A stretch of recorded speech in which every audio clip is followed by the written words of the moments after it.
ಮೊನ್ನೆ ನಾನು ತ್ರೈರತ್ನ ವಿಡಿಯೋ ಮಾಡಿ ಹಾಕಿದ ಮೇಲೆ ಎಲ್ಲರಿಗೂ ಒಂದೇ ಡೌಟ್, ಏನು ನೀವು ಮೂರು ಎಳೆದ್ರ ಬಗ್ಗೆ ಹೇಳಿದ್ರಿ, ಸಮ್ಯಕ್ ಜ್ಞಾನ, ಸಮ್ಯಕ್ ಚಾರಿತ್ರ, ಸಮ್ಯಕ್ ದರ್ಶನದ ಬಗ್ಗೆ. ಬಟ್ ನಾವು 6 ಎಳೆದು ಹಾಕ್ತಾ ಇದ್ದೀವಲ್ಲ, ಅದ್ರದ್ದು ಅರ್ಥ ಏನು ಅಂತ. 6 ಎಳೆ ಯಾಕೆ ಹಾಕ್ತಾರೆ? ಮದುವೆ ಆದವ್ರು ಮಾತ್ರ 6 ಎಳೆದು ಹಾಕ್ತಾರೆ, ಯಾಕೆ?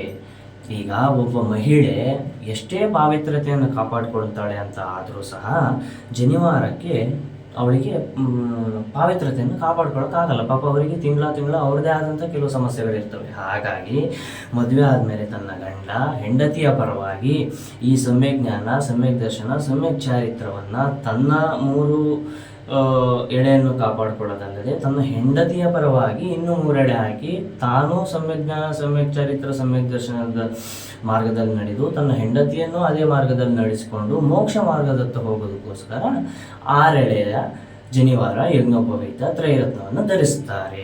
ಬರೀ ಮದುವೆ ಆಗ್ಬೇಕಾದ್ರೆ ಮಾತ್ರ ನಾನು ತಾಳಿ ಕಟ್ಟಿ ಸುಮ್ಮನೆ ನಕ್ಷತ್ರ ತೋರಿಸಿ ಒಂದು ಸುಳ್ಳು ಹೇಳಿ ನೀನೇ ನನ್ನ ಅರ್ಧಾಂಗಿ ಅಂತ ಹೇಳೋದಲ್ಲ. ಮೋಕ್ಷ ಮಾರ್ಗದತ್ತನ್ನು ಹೆಂಡತಿಯನ್ನು ಕರೆದುಕೊಂಡು ಹೋಗಬೇಕು.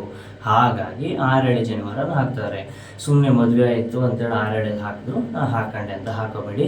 ತಿಳ್ಕೊಳ್ಳಿ, ನೀವು ಮೋಕ್ಷ ಮಾರ್ಗದತ್ತ ಹೋಗೋದಕ್ಕೆ ಈ 3 ಕಾಪಾಡಿಕೊಂಡು ನಿಮ್ಮ ಹೆಂಡತಿಯ ಸಮ್ಯಕ್ ಜ್ಞಾನ, ಸಮ್ಯಕ್ ದರ್ಶನ, ಸಮ್ಯಕ್ ಚಾರಿತ್ರವನ್ನು ಕಾಪಾಡ್ಕೊಂಡು ಹೋಗಿ ಅಂತ ಹೇಳ್ತಾ, ನಮಸ್ತೆ ಪಾರ್ಶ್ವನಾಥಾಯ ಭ್ರಾತಿ ಕರ್ಮ ವಿನಾಶನೇ ನಾಗರಾಜೇಂದ್ರ ವಿಸ್ತೀರ್ಣ ಪ್ರಣಾಲಂಕೃತ ಮೂರ್ತೆ ಪದ್ಮಾವತಿ ದೇವಿಯೇ ನಮಃ. ಜೈ ಜಿನೇಂದ್ರ.